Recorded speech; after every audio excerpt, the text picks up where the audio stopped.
Oke, di sini aku akan sedikit cerita tentang creepypasta Indonesia yang mana cerita ini bukan horor ya, tapi lebih ke rasa ngeri. Jadi kita akan simak sama-sama bagaimana creepypasta yang ada di Indonesia ini.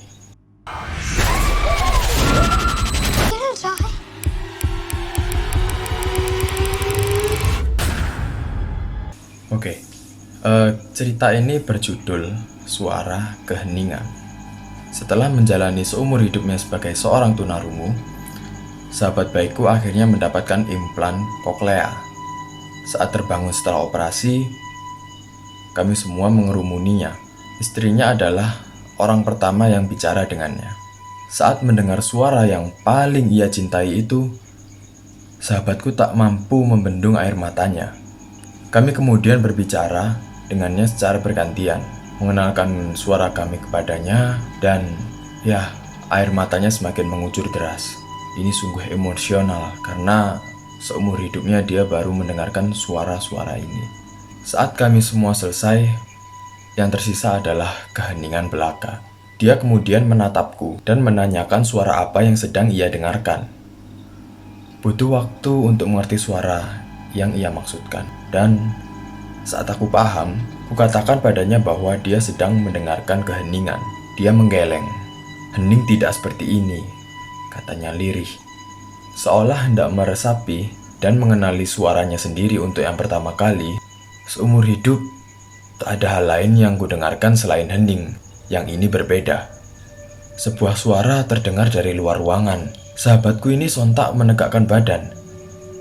Itu dia. Bukankah keheningan adalah suara yang seperti itu? Yang ada di ruangan saling melempar pandang cemas dan berbagai ekspresi lain yang susah diterka. Sebelum kemudian aku angkat bicara. Bukan. Yang barusan itu adalah suara jeritan.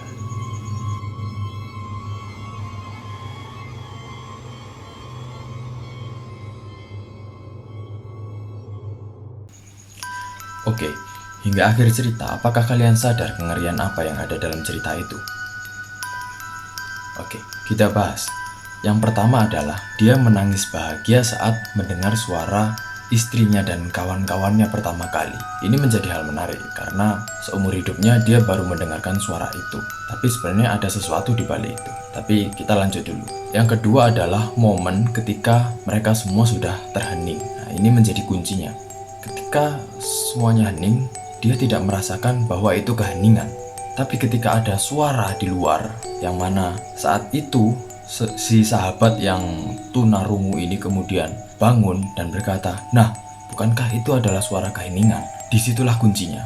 Jadi selama ini yang si tunarungu ini dengarkan adalah suara-suara jeritan itu. Dan hal pertama tadi yang saya sebutkan bahwasannya dia secara emosional menangis bahagia, itu bukan karena dia bisa mendengar suara dari orang-orang yang disayanginya, melainkan dia berhenti mendengarkan suara jeritan-jeritan itu, suara keheningan yang ia maksud.